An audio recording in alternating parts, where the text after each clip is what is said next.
doorman goes to me, wow, I never seen a plane flying so low. And we looked out at it, all of a sudden, boom, it seemed like it wasn't even real. I'd say the whole takes about, looks about 6, 7 floors were taken out. And there's more explosions right now. Hold on, people are running. Listen, hold on just a moment. We got an explosion inside. The building's exploding right now. You got people running up the street. Okay. I'll tell you what's going on. This is about 15 minutes ago, bodies started dropping from the top floors of the tower closest to the highway, about at least 5 or 6, and it was absolutely terrible. Obviously, they had two choices: to be burned in flames or to leap and end it all. This is as close as we can get to the base of the World Trade Center. You can see the two towers. Debris continues to fall and to rain on the people below. There are people hanging from the windows 90 stories up, and a number of bodies have actually hit the pavement. I think that there's some really crazy people in this world.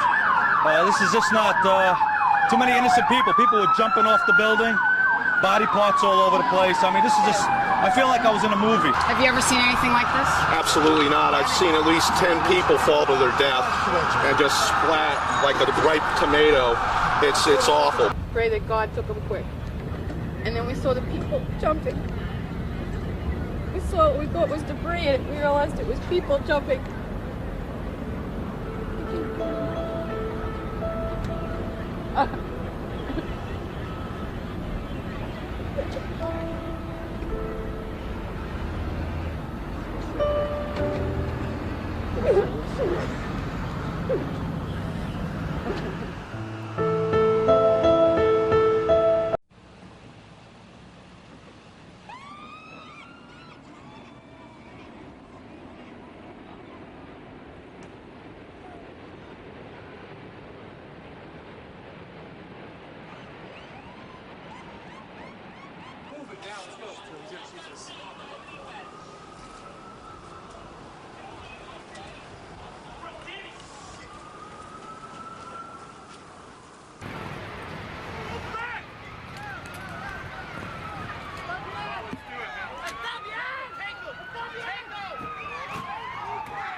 Good evening.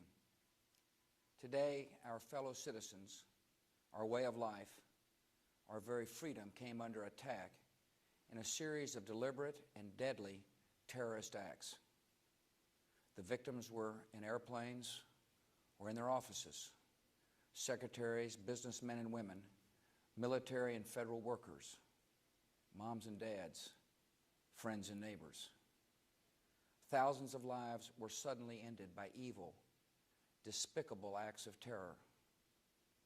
The pictures of airplanes flying into buildings, fires burning, huge structures collapsing, have filled us with disbelief, terrible sadness, and a quiet, unyielding anger.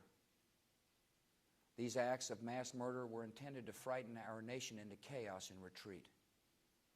But they have failed. Our country is strong. A great people has been moved to defend a great nation. Terrorist attacks can shake the foundations of our biggest buildings, but they cannot touch the foundation of America. These acts shattered steel, but they cannot dent the steel of American resolve. America was targeted for attack because we're the brightest beacon for freedom and opportunity in the world, and no one will keep that light from shining. Today, our nation saw evil, the very worst of human nature, and we responded with the best of America, with the daring of our rescue workers, with the caring for strangers and neighbors who came to give blood and help in any way they could. Immediately following the first attack, I implemented our government's emergency response plans. Our military is powerful and it's prepared. Our emergency teams are working in New York City and Washington, D.C. to help with local rescue efforts. Our first priority is to get help to those who have been injured and to take every precaution to protect our citizens at home and around the world from further attacks. The functions of our government continue without interruption. Federal agencies in Washington, which had to be evacuated today, are reopening for essential personnel tonight and will be open for business tomorrow. Our financial institutions remain strong, and the American economy will be open for business as well. The search is underway for those who are behind these evil acts. I've directed the full resources of our intelligence and law enforcement communities to find those responsible and to bring them to justice. We will make no distinction between the terrorists who committed these acts and those who harbored them. I appreciate so very much the members of Congress who have joined me in strongly condemning these attacks. And on behalf of the American people, I thank the many world leaders who have called to offer their condolences and assistance.